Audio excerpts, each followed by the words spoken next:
So now that we know a bit about object-oriented thinking, let's dive into how to create C# scripts and their anatomy. From the Unity editor, you can create a C# script. C# is a popular, powerful object-oriented programming language used not only in Unity, but in many software development domains. As a programmer, becoming an expert in C# will serve you well career-wise, even outside game development. The script that you create becomes a game asset, just like graphics or audio files, and shows up in your project assets. You typically edit scripts in a tool external to Unity, such as one of the versions of Visual Studio. Scripts, when attached to game objects, become components of the game object and appear in the inspector, just like other components. Said another way, a script which defines a class is instantiated to become an object when it is attached to a game object. When you create a new script, Unity will give you a template script similar to this script. The using lines at the top just say that this script should use the Unity engine and system collections namespaces. That is, the namespaces should be part of the script.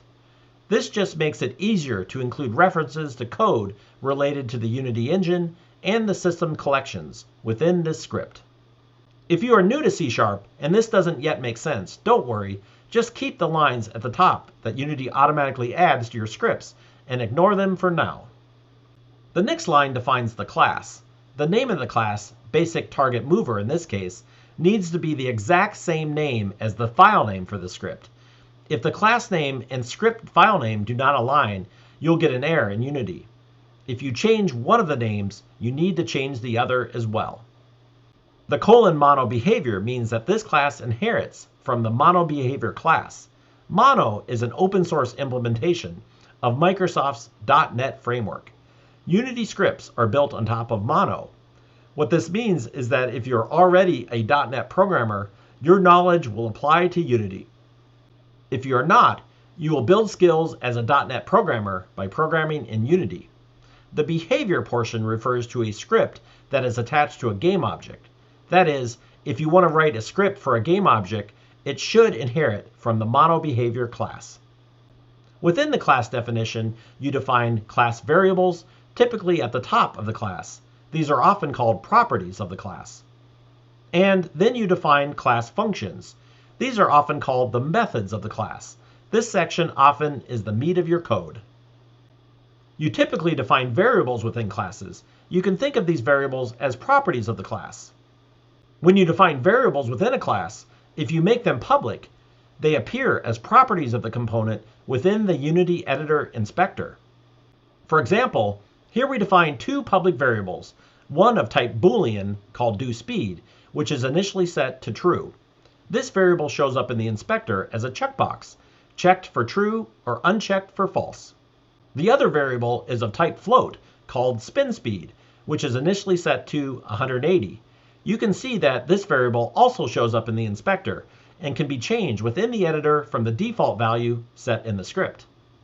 Notice how Unity changes the variable names into a more human-readable version in the inspector automatically. You can also create private variables that are used solely within the class. These are not shown in the editor by default.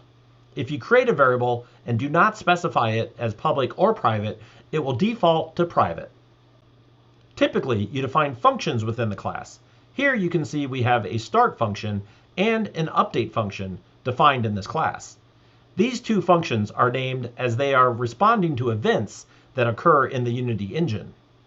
For example, when we click the play button in the Unity editor, the start event occurs. If this script were attached to a game object in the scene, the Unity engine would call the start function on this script and any other script with the start function within it. Every time the frame updates, an update event occurs. This will cause the update function to run, and it will run each time the update event occurs, which is typically many times per second. So overall in this script, the start function will run once when the game object first appears in the scene, and the update function will run over and over while the game object exists in the scene, typically on each frame update, which we call the game loop. So as a quick review, This is the anatomy of a typical C# script, including the using section, the class definition, a listing of class variables, and the class functions.